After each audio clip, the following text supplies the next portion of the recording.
Salut, c'est Guillaume, l'instigateur de ce podcast. Bon, je t'embête un peu, j'ai besoin de 400 donateurs mensuels pour avoir une sécurité financière et pouvoir continuer mes podcasts. Alors si mes podcasts t'inspirent ou t'aident, deviens un des 400 en cliquant le lien dans le descriptif de cet épisode ou en m'envoyant un email à guillaumefedepodcast@gmail.com.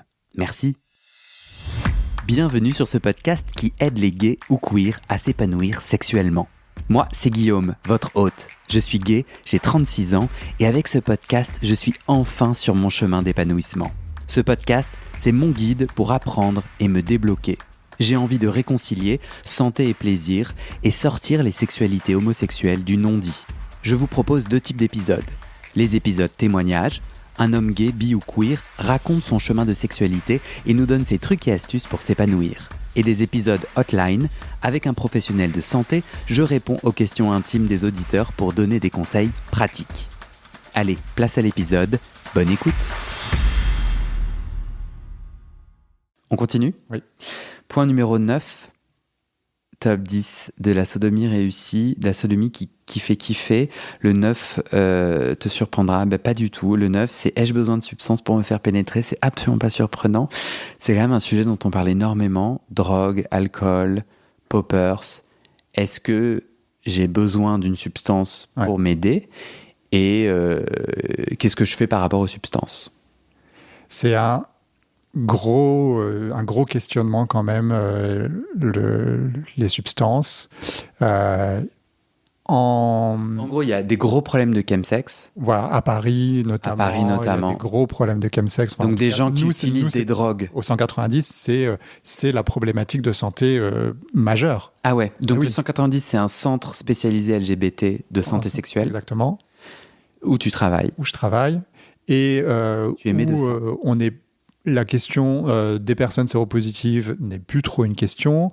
Les nouvelles contaminations diminuent.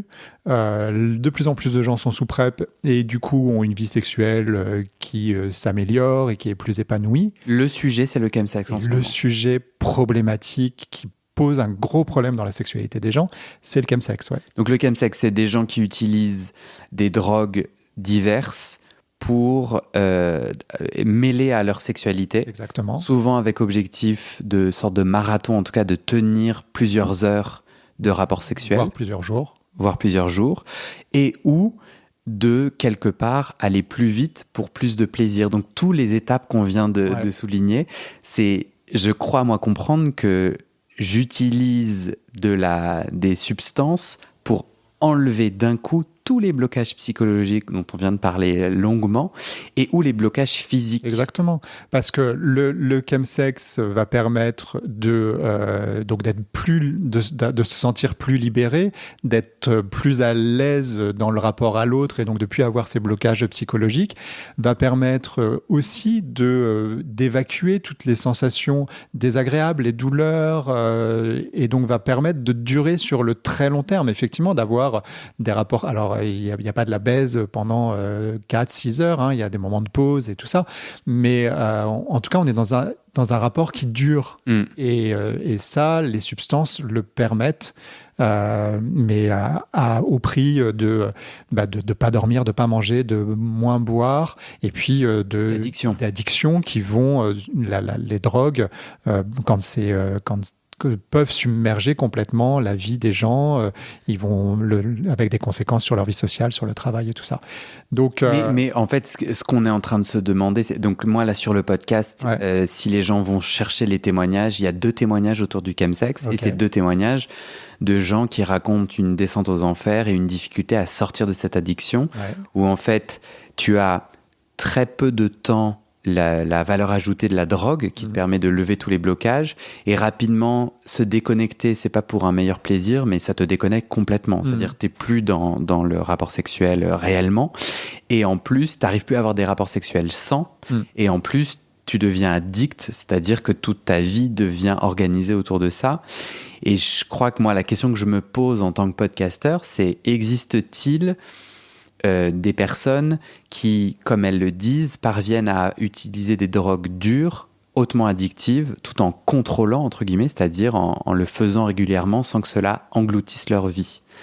Moi, pour le moment, j'en ai pas eu à ce micro, Pourquoi tu souris? Oui, oui, ça arrive. Bien sûr qu'il y a des gens qui n'ont pas un profil favorable aux addictions et qui vont réussir à ne pas être addicts, mais c'est quand même là aussi assez rare. Ouais. Je veux dire, ces drogues de synthèse, elles sont faites pour rendre addict et donc pour avoir envie d'en reprendre encore et encore, pour avoir les mêmes sensations un peu décuplées, les mêmes sensations un peu de plaisir exacerbé, d'avoir l'impression qu'on est en connexion incroyable avec l'autre. Ouais. Est-ce qu'on est vraiment en connexion incroyable avec l'autre quand on est sous un produit qui nous emmène dans cet état-là? Voilà, c'est des questions qui se posent. Ouais. Du coup, on a fait le premier point sur les substances. Le problème de l'addiction, c'est qu'on croit qu'on est en contrôle. Enfin, moi, j'ai vu avec TikTok. Moi, j'ai une personnalité super addictive. Moi, c'est mort. Les drogues, j'ai trop les boules. Moi, je suis tombé addict de TikTok pendant 1 mois. Non, mais le mec... Et je me souviens... moi, c'était vachement excitant parce que le podcast, il y a peu de gens qui m'envoient des messages. C'est marrant parce que souvent, les gens commencent leur message en me disant « Tu dois en recevoir des milliers. » Mais les gars, je reçois genre 1 message par semaine. Et donc, n'hésitez pas à m'envoyer des messages. Ça me fait très plaisir. En fait, TikTok, soudainement, j'ai eu des milliers de likes et tu vois, genre beaucoup de gens qui me disaient j'écoute tes podcasts, c'est super, et qui me posaient des questions sur la question sexuelle, etc. Donc j'étais addict à cette validation, à cette vie de ce que j'essayais de faire, quoi. Donc trop cool. Sauf que le problème, c'est que je n'arrivais pas à me déconnecter et je me suis plusieurs fois retrouvé à là ce soir, il est 20h, tu vas t'arrêter, Guillaume. Donc tu vois, je me parlais comme un enfant. Tu vas poser ton téléphone et tu vas aller faire autre chose que TikTok. 1 heure plus tard, j'étais sur mon canapé, téléphone dans la main, à me dire mais qu'est-ce que je fous là? J'avais dit que j'arrêtais. Bon, je trouve que c'est quand même assez intéressant. On rentre dans une drogue, on rentre dans un truc. Le sucre en est une autre. Moi, j'ai pas forcément envie de stigmatiser, mais on croit qu'on contrôle. C'est ça que je trouve assez intéressant. Et moi, genre, j'appelais une pote à qui je disais non mais TikTok, bon voilà, c'est un peu addictif, mais je contrôle. Et la meuf m'a dit mais tu contrôles pas du tout, Guillaume. Et j'étais là mais si, mais de quoi tu parles? Donc je trouve ça assez intéressant. Bon, on a dit le truc sur la drogue. Après, chacun est libre. On a plutôt des mauvais témoignages. Et toi, tu dis que c'est quand même très fréquent. L'autre truc de l'addiction. L'autre truc, c'est la question du consentement. Ouais. Où en fait, sous drogue et ou alcool, en fait, les bénéfices de je me détends peuvent soudainement partir en cacahuète. Ouais. Et du coup, on peut avoir des pratiques sexuelles qu'on n'aurait pas souhaitées, avec des partenaires qu'on n'aurait pas forcément souhaités, avec des prises de risques qu'on n'aurait pas forcément imaginées non plus. Ne plus utiliser de préservatif, par exemple, ou voilà. Et son consentement peut ne pas être entendu. Et en plus, respecté. De l'autre côté, le ou les partenaires peuvent ne pas entendre parce qu'ils sont eux-mêmes sous produits. Donc, et on parle du chemsex, mais on parle aussi de l'alcool. Faut pas se leurrer. L'alcool, en termes de levée d'inhibition et de conséquences que ça peut avoir sur le non-consentement et sur des rapports non souhaités, c'est assez important. Je trouve qu'il y a un enjeu enfin, moi, je comprends je le comprends intimement, l'usage des substances. Tu vois, le moment où je te dis, je pars à l'étranger, je suis en voyage à l'étranger, et du coup, c'est des conditions qui me permettent de lâcher prise. C'est bien que je galère à lâcher prise. Et du coup, le fait d'utiliser une substance pour lâcher prise, moi, je le comprends intimement. Et là, aujourd'hui, on le condamne pas. Enfin, moi, mon objectif, c'est juste d'alerter sur le risque d'addiction et le risque qu'il n'y ait pas de rapport, que les rapports ne deviennent que sous substance, que ce soit l'alcool, les drogues, ou voilà. C'est ça le Mais tu vois, danger. J'ai un pote qui justement me disait tiens, il a pris du chemsex, il avait envie d'en reprendre parce que ça lui permet d'avoir certaines pratiques plus en fait ça lui permet de faire du fist quoi, plus facilement. Et il me disait tu vois là j'ai ce pote ou ce pote, il donnait des exemples de gens qu'il sait il sait que ces personnes prennent du chemsex chaque week-end tout en ayant des carrières, des amis, etc. Donc il disait tu vois, pour preuve ça peut le faire. Et moi je trouve ça vachement compliqué de me positionner, tu vois ce que je veux dire, moi, j'ai un très mauvais pressentiment et je pense que c'est terrible parce que, en gros, si tu perds au jeu, tu vas pas t'en rendre compte et pour ressortir, tu vas galérer.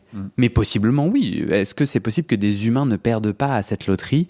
Oui. Est-ce que c'est possible que des humains aient une capacité à être sur TikTok, bouffer du sucre ou tout type d'addiction, tu vois, et d'être en contrôle et de pas être dans la partie... Oui, c'est possible. Mais en fait... c'est très rare. Ah ouais, et puis je trouve qu'une fois que tu t'es pris les pieds dans le tapis, tu payes, quoi. Le dernier truc sur la déconnexion grâce aux substances, c'est en fait la perte du plaisir et la perte de la liberté. Moi, ce que j'ai observé, c'est que, en fait, bourré, je sens quand même beaucoup moins de choses. Tu vois ce que je veux dire ? Ça, c'est un point de vue personnel, mais je pense que la réussite du produit à me déconnecter fait quand même que je suis déconnecté, quoi. Tu vois ? Et j'aimerais quand même visibiliser ça. Moi, mes meilleurs sexes, j'étais 100% là et j'avais navigué mes différents blocages et mes différentes limitations et ça décuplait mon plaisir, quoi. J'étais puissamment là. T'es d'accord ? C'est ton expérience personnelle. C'est aussi peut-être une question de dosage. Tu dis quand j'étais bourré, bon ok, mais peut-être que parfois juste un verre, ça peut permettre de lever l'inhibition sans se déconnecter complètement. Donc bien sûr. Ah ouais, non, bien sûr. Voilà, il y a sûrement un level à pas dépasser ou. Bien sûr. Voilà. Chacun de trouver son propre équilibre et ses propres limites.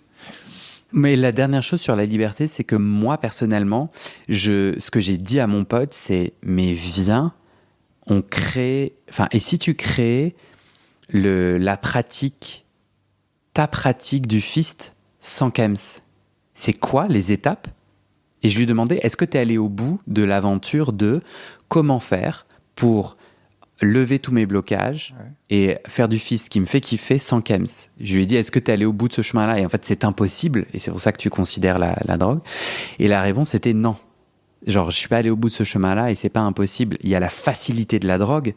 Mais en vrai, je trouve ça assez intéressant de me dire, vas-y, je vais me faire sodomiser en étant tout à fait présent à moi, donc en ayant tous mes blocages. Parce qu'une fois que tu gagnes une liberté de ouf.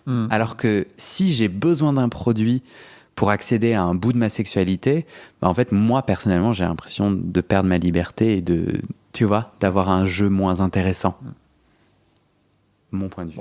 C'est des questions complexes qu'on ne va pas pouvoir complètement explorer là aujourd'hui, hein, la sexualité sous produit, mais ça me semblait important qu'on en parle. Qu'on parle peut-être aussi du poppers ? Ouais, je suis assez d'accord. Il y a des gens qui me demandaient sur TikTok, justement, est-ce que c'est légal ? Le popper, c'est légal. Voilà. Ça ne l'a pas été pendant un temps. Bah ouais. C'est à nouveau légal et c'est en vente libre. Ça ne l'était pas parce que c'était considéré comme dangereux ? Je comprends pas. Je pense que ça a été considéré comme dangereux. Je pense que ça a été associé peut-être à une drogue. Il y a des gens qui sont addicts aux poppers et qui ne peuvent pas avoir de sexualité sans sentir le poppers. Donc c'est une petite fiole. Ouais. Moi, j'ai jamais essayé. D'accord. J'ai jamais, parce que bon, je viens de le dire 4 fois, mais parce que j'ai peur de tout ce qui est substance et ça pue. Le truc pue de ouf. Moi, j'ai quelqu'un qui en a pris devant moi. Ouais. Ça pue, non ? Ça a une odeur typique. C'est un produit chimique, oui. Ok. Donc, ça... Je sais pas, je m'attendais un peu à, genre, tu sais, les trucs que tu mets dans les cigarettes, goût Malabar et tout. Je m'attendais à un truc un peu... Ça sent pas l'eau de rose, non ? Ok. Donc, oui, c'est une odeur typique, mais du coup, qui est nulle part ailleurs, donc qui est très associé au sexe. Donc dès qu'on la sent, voilà, ça fait tourner un peu la tête, ça a des effets sur le cœur, ça vasodilate, donc on est plus détendu, on a des bouffées de chaleur. Ok. Donc j'ouvre la fiole, je sniffe, je prends une inspiration, voilà, et j'ai tous ces symptômes-là. Voilà. Et ça dure. Ce qui n'est pas du tout recommandé, hein, parce que c'est des produits chimiques, donc en plus ça peut ça peut détruire un petit peu quelques cellules au niveau nasal ou au niveau neurone. Ouais. Et ça dure 5 à 10 minutes. Ah ouais, je croyais que c'était quelques secondes. C'est très très court. Non, ça peut durer jusqu'à 5 à 10 minutes, ouais. Ouais, c'est quelques secondes. Et du coup, je suis content d'avoir des bouffées de chaleur. et d'avoir le cœur qui bat à toute vitesse. Et du coup, ça donne des sensations différentes. Et les sensations permettent, concernant la sodomie, puisque c'est de ça dont on parle, de se détendre, de détendre les muscles, les muscles du sphincter anal, et donc de favoriser la pénétration. Et ça c'est organique, quoi. C'est genre mes petits anneaux du pouvoir, là, les seigneurs des anneaux. Tu vois, ça va s'ouvrir grâce aux poppers. Ok. Plus rapidement que tous nos outils qu'on vient de dire. Différemment, ok. Et pour le coup, comme tu l'as dit, chimiquement, c'est-à-dire avec une substance. Donc la question, c'est est-ce qu'il faut avoir besoin d'une substance pour avoir du sexe ? C'est une question qui est vraiment intéressante. Je ne suis pas certain, mais il y a certaines personnes qui l'utilisent. Tu as rajouté dans nos notes anesthésiants locaux ou antalgiques. Ça, tu as des patients ? Parce que moi, j'ai jamais entendu parler de ça. De quoi parles-tu ? Des antidouleurs, des gens qui prennent des antidouleurs pour se faire sodomiser ? Ouais. Ok. Voilà. Ok, ok. Donc, j'ai beaucoup de jugements dans ma tête que je vais pas dire. D'accord, mais oui, parce que non, faut pas. La sodomie, ça peut être vécu ou ça peut être douloureux. Surtout si c'est une sodomie qui dure. Ouais. C'est une sodomie ou si c'est du fist, on en a parlé. On n'a pas encore parlé de la taille, mais ça m'intéresserait qu'on parle de la taille aussi. Du sexe. Du sexe, ouais. Voilà, ou pour rassurer. Et il y a des gens qui peuvent être amenés à utiliser des anesthésiants locaux pour ça. Et je crois que ce n'est pas une bonne idée parce que la douleur est un signal d'alerte et qu'il ne faut pas se détacher de ce signal d'alerte. Oui, parce que tu peux te faire très mal comme tu ne sais plus ce qui se passe, tu ressens plus ce qui se passe. Tout à fait. Ok, ouais. Donc, et puis en fait, si tu ressens plus à cet endroit-là, il est où ton plaisir ? Il est peut-être uniquement mental ? Il peut être complètement mental. Après, quand tu anesthésies les récepteurs à la douleur, mais tu anesthésies pas tous les autres récepteurs qui sont les récepteurs à la dilatation, par exemple, les récepteurs au toucher. Voilà, il y a seulement certains récepteurs qui sont anesthésiés. Okay. Donc tu gardes quand même des sensations. Ouais, bien sûr. Et tu peux avoir les sensations sans la douleur, mais la douleur, elle sert à quelque chose, donc il faut pas l'annuler. Ouais. Ok, super. On a terminé sur notre point numéro 9. Ouais. On parle maintenant de la taille. Ouais. Je sais pas comment on va l'intégrer mais on va dire que c'est un 9 bis. J'ai quelqu'un qui m'a écrit et qui m'a dit « J'ai une grosse bite et mon amoureux a mal. Que faire ?» Alors, il me dit, je vais essayer de lire, clac, clic, clouc. Quel est l'impact de la taille sur le sexe ? Est-ce que la taille du sexe, est-ce que dans une sodomie, avoir une grosse bite permet de donner plus de plaisir ou plus de douleur ? C'était sa première question. Et il dit « Je suis personnellement bien pourvu et mon amoureux a parfois mal malgré lavement, préparation et lubrifiant. » Du coup, je lui ai dit au nom de la science « Quelle est la taille de ta bite ?» Non, mais en vrai, ça m'a fait rire. Mais en vrai, j'étais là, ça veut dire quoi en fait ? C'est quoi une grosse bite ? Parce que c'est culturel, peut-être. Il me dit 21 cm de long et 6 cm de large. Il ajoute, j'ai jamais pris la circonférence. Ok, il m'a dit, mon amoureux a mal à chaque fois au début, et s'il se détend, il n'a plus mal au bout d'un moment, genre 10 à 15 minutes. Et il disait aussi, mon amoureux a pas mal avec 2 doigts. Et il notait une différence de libido. Il disait, moi j'ai tout le temps envie. Ouais. Donc,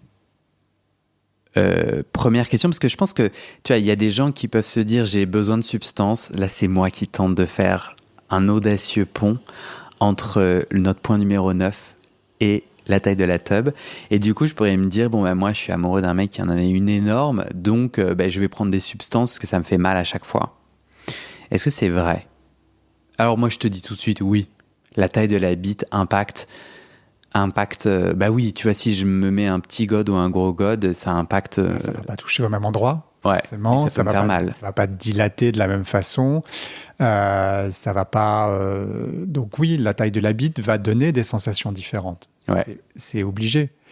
Mais est-ce que ça veut dire que ça va faire mal? Je suis pas sûr. Je pense que dans le témoignage, ce qui est intéressant, il dit plein de choses quand même qui font penser que la taille de la bite n'influe pas tant que ça l'histoire. Leur histoire, c'est avant tout une histoire de désir et de libido qui est différente en termes de besoins, en termes d'envie. Et il dit aussi qu'au bout de 10-15 minutes, quand il est bien détendu, finalement, ça lui fait plus mal. Ouais. Donc il y a deux sujets. Il y a un sujet de... est-ce que j'ai envie d'avoir du sexe? Parce qu'il disait aussi, l'auditeur disait, on fait de la préparation, un lavement et bonne lubrification. Ouais. Donc toi, t'amènes plus sur un frein psychologique. Ouais, moi je pense qu'il y a une question de frein psychologique, il y a une question de désir et il y a une question de détente. Et on parle... globalement, dans la dans la majorité des sexes, le rectum peut accepter la majorité des sexes. Hein. On ne parle pas des Godzilla, mais voilà. Ouais, moi j'ai un fantasme qui me gêne et qui est le fantasme ultra usuel de j'ai le fantasme de la grosse bite. Ça m'excite. Donc moi personnellement, être pénétré par un gros pénis, comme psychologiquement, je suis très excité. Moi, je vois que ça impacte et ça me fait pas mal. Alors qu'un gros god, je vais sentir un impact, mais pour moi, je ramène vraiment à la question de la psychologique, de l'envie et d'avoir envie, ouais.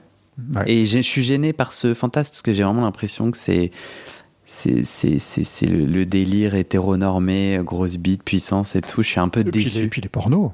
Et puis les pornos, ouais. Je veux dire, dans les pornos, ils ont tous des grosses bites. Donc, et on a l'impression que les pénétrés kiffent à fond de se faire pénétrer par une grosse bite. Ouais. Mais là aussi, on est dans du film. Donc non, je crois pas qu'il y ait une question, sauf les mecs qui ont une bite hors norme, mais je crois pas qu'il y ait une question de lien entre la taille de la queue et la douleur ou le plaisir. Peut-être que ça impacte comment je dois être ouvert. Je vois quand même qu'on peut aller plus ou moins vite dans un rapport anal avec, selon la taille du pénis. Ouais. Mais au final, le plaisir est plutôt, dans mon expérience, du côté des pénis petits / normaux. Enfin, la norme, je sais pas quelle elle est, mais tu vois, genre... à la louche 15 cm. Moi, au final, je vois bien que c'est beaucoup plus léger, beaucoup plus simple. Pour moi, je parle vraiment de mon cas. Il y a aussi la façon dont on a appréhendé son propre plaisir anal. Et est-ce que on a besoin, dans son propre plaisir anal, d'avoir une stimulation prostatique profonde pour kiffer ça? Ou est-ce que juste une stimulation au niveau de l'anus ou du sphincter suffit à avoir un super plaisir? Et dans ce cas-là, la taille de la queue apportera aussi, quoi. Ouais, t'as raison. Si on a besoin voilà. Pour parler de mon expérience personnelle, moi, j'ai eu le meilleur kiff de ma vie avec une queue qui était probablement la plus petite que j'ai jamais vue. Ouais. Et une queue assez grosse m'a pas fait un plaisir incroyable. Voilà. Complètement. Donc, c'est juste... Non, mais ça, c'est trop important parce qu'il y a 1000 complexes sur la taille de la bite. Moi inclus, moi, je me demande toujours si elle est assez grosse. Et c'est vrai, le plaisir est pas connecté. J'irais même un coup plus loin. Les mecs qui ont une grosse bite ont souvent pas fait le même cheminement. C'est une généralité, c'est mon expérience. Mais ils se sentent un peu tout permis et déjà valorisés. Et souvent, ils baissent pas bien. Bon, peut-être c'est moi qui suis jaloux, en fait. Le mec, en fait. Peut-être je tape sur les grosses bites parce qu'en fait, j'en ai pas une et que je fantasme dessus. Bon. Non, mais la question de la taille de la queue, est-ce que ça fait mal? Je suis pas sûr. Je pense que c'est une question de désir. Je pense que c'est une question de position. Je pense que c'est une question d'échange, de discussion. Ouais. Le coup de 15 minutes, il se détend et ça va bien. Je pense que c'est un signe. Il faut creuser dans ce sens-là. De dilatation, de respiration. Voilà. On finit sur notre numéro 10. Ouais. Les 10 choses pour kiffer sa sodomie. Risque de la sodomie.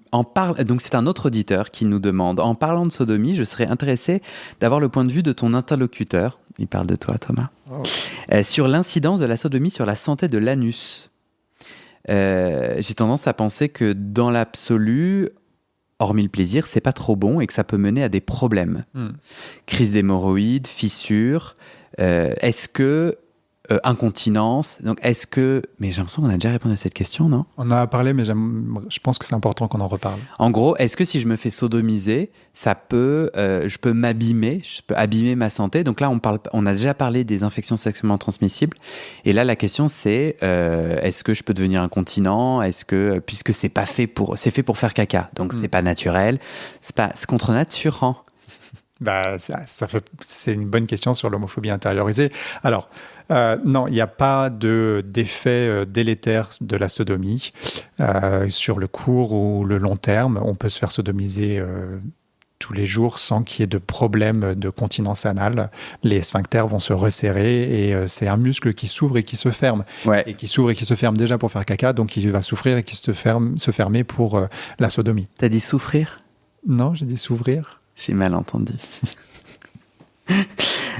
Tu as indiqué pas d'augmentation du risque d'hémorroïdes. Oui. Les hémorroïdes, on en a tous, c'est des veines au niveau... Pas tous. Mais il paraît que c'est le nom, c'est mon frère qui m'a dit ça. Quoi ? Il m'a dit c'est le nom des veines dans le rectum, c'est les hémorroïdes.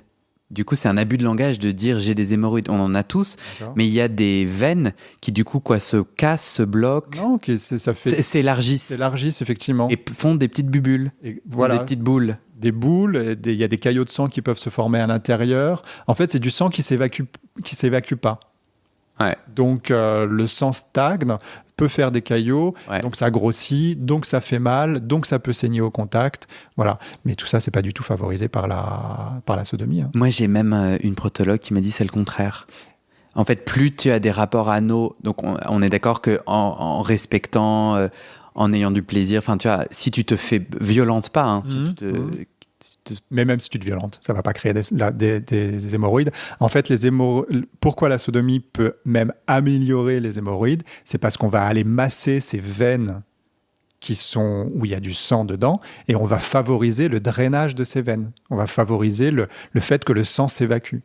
Donc un bon petit gode, quand on a une petite crise hémorroïdaire, ça peut permettre d'aller masser un petit peu. D'ailleurs... Ah non, mais Thomas, on n'a pas les mêmes crises hémorroïdaires. Hein. Attends, mais moi, mes derniers hémorroïdes, mais tu ne mettais rien dans mon anus ou dans mon rectum. En fait, ce qui a été prouvé... J'avais tellement mal. Ce qui a été prouvé, c'est que les crèmes anti-hémorroïdaires, l'effet de la crème, c'est surtout de masser.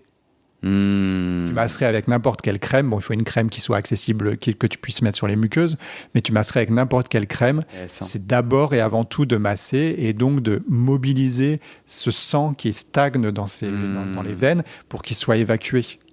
Ben écoute, super. Et puis, en plus, les hémorroïdes, c'est aussi un problème lié à la constipation. Donc un problème de relâchement des sphincters. Et si tu te fais sodomiser, c'est que probablement tu as un meilleur contrôle de tes sphincters et que tu sais relâcher tes sphincters et te détendre. Et quand les sphincters sont très serrés, ça va empêcher l'évacuation du sang. Donc non, la sodomie, ça pourrait être très bon pour... Et la sodomie, c'est controversé, mais c'est un sujet en cours. Est-ce que la sodomie diminue le risque de cancer de la prostate ? Par stimulation de la prostate, c'est un sujet aussi. Okay.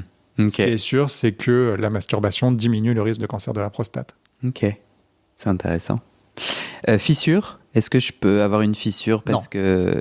On va pas avoir une vraie fissure, on peut avoir des micro-fissures, des micro-lésions au niveau de l'anus, mais il n'y aura pas une vraie fissure qui va se former, qui doit être traitée, la plupart du temps, par chirurgie. Donc, non. La fissure ne vient pas de l'acte de sodomie. Non. En fait, j'avais un pote hétéro qui avait une fissure. Ouais. Je m'étais posé la question comment on attrape une fissure. Et je me suis dit tiens, est-ce qu'il joue avec son... Non, aucun rapport. Aucun rapport. La fissure, ça peut être lié souvent par des problèmes digestifs, des problèmes de constipation. En fait, c'est les selles qui sont tellement dures qu'elles fendent ton intérieur. Non, elles font pas, ça se passe pas. C'est pas la selle, mais c'est le fait que ce soit dur, qu'on n'arrive pas à se relâcher, qu'au moment où les selles doivent passer, ça déchire un peu dans tout. Ok, d'accord. Voilà. Donc non, c'est pas lié. Donc c'est pas lié. Bon, tu vois, j'ai appris un truc. Et ben pour moi, on a terminé. Ouais. Est-ce que tu veux rajouter quelque chose sur ce top 10 pour kiffer la sodomie ? Ah ouais, moi j'avais envie de rajouter un truc, mais alors là, pour le coup, ça n'a aucun... C'était il y a très longtemps, j'ai oublié de dire un truc qui pour moi est essentiel. Dans un peu le pas à pas quand on fait de la sodomie à deux, moi c'est avant le repas. Ah ouais, non, mais moi c'est pas possible. Une fois que j'ai mangé, après le dîner, et une fois que j'ai mangé, il n'y a pas de sodomie. Parce que, je sais pas t'expliquer. J'ai l'impression que c'est un peu mon système digestif qui est genre, il taffe de ouf, il est là, bougez-vous et tout. Donc quand je lui dis viens, on va faire rentrer un truc par le tube du bas. Il y a tout mon corps qui me dit ah non mais mec, clairement c'est pas le moment, donc tu t'en vas. Et deuxièmement, peut-être je suis un peu fatigué, c'est plutôt un moment de sieste. Ouais. Et tu vois, j'avais dit tout à l'heure, fatigué, stressé, j'ai plus de mal à être pénétré. Mais ouais, moi, après le dîner, je suis fatigué de ma journée, j'ai vachement du mal à être pénétré. Ouais, ce qui se passe... Pas toi. Ce qui se passe dans la sodomie, dans le rapport à l'alimentation, mais on en avait parlé un peu dans la capsule sur le lavement anal, c'est que... c'est qu'il y a toute une activation du système digestif qui fait que tout avance. Et si on rajoute un truc tout en bas, c'est un peu contraire au péristaltisme intestinal, c'est-à-dire au fait que tout se contracte un peu pour faire avancer le bol alimentaire. Donc peut-être que c'est ça qui se passe chez toi à ce moment-là. Ouais. Peut-être. Tu veux rajouter quelque chose, toi ? Non, mais je crois qu'on a été bien complet. Bravo, ce précis de la sodomie était... On attend surtout les retours des auditeurs sur leurs propres expériences et leurs propres petits conseils. Ah ouais, je trouverais ça chouette de faire une suite. Du coup, envoyez-nous vos messages, soit des astuces supplémentaires qui marchent sur vous, soit vous n'êtes pas du tout d'accord avec un point qui a été souligné et que pour vous, chez vous, c'est le contraire. Moi, je trouve ça chouette, tu vois, que comme ça, on va pouvoir rendre encore plus complexe, tu vois, enfin, montrer que c'est un sujet qui est vraiment singulier à chacun et donc on va pouvoir ouvrir plein de portes différentes. Ou bien, s'il y a des choses qu'on n'a pas citer ou des trucs, n'hésitez pas. Donc c'est soit par email Guillaume fait des podcasts @gmail.com par écrit. Et du coup, vous pouvez participer de façon anonyme, on n'est pas obligé de dire votre nom et tout. Soit message vocal, signal, WhatsApp. Vous enregistrez un message vocal que vous m'envoyez au 06 61 61 57 36. 06 61 61 57 36. J'ai encore eu jamais d'appel trop bizarre. J'en ai eu un premier. Un mec qui m'a appelé et qui m'a... Est-ce que je donne mon numéro de téléphone là genre, et il m'a dit oui, bonjour, vous avez gagné au loto. Et maintenant, quand il y a un numéro inconnu qui m'appelle, la plupart du temps, je réponds plus pour, tu vois, valider qui c'est et tout. Parce que je suis quand même un peu... Et je lui ai dit d'accord, merci, au revoir. J'ai raccroché. Ah non, j'avais pas le temps, quoi. J'avais pas envie. Donc, je sais pas trop qui est cette personne. Et c'est probablement pas lié au fait que tu donnes ton numéro sur les podcasts. Première fois que ça m'arrive de toute ma vie. Jamais j'ai eu quelqu'un qui m'a appelé pour dire que j'avais gagné à la loterie. Il y a moyen que ça soit un très bon pote qui a voulu me faire une blague et qui s'est dit, genre, c'est quoi son problème ? Bon. Merci Thomas. Merci Guillaume. À très bientôt. À très bientôt. Et c'est la fin de cet épisode. Vérifiez dès maintenant si la suite est déjà publiée. Sinon, vous pouvez vous abonner à ce podcast sur votre plateforme d'écoute pour être alerté dès la sortie des nouveaux épisodes. Et si vous aimez les témoignages intimes comme celui que vous venez d'écouter, j'ai 2 autres podcasts qui pourraient bien vous plaire. Je vous les présente.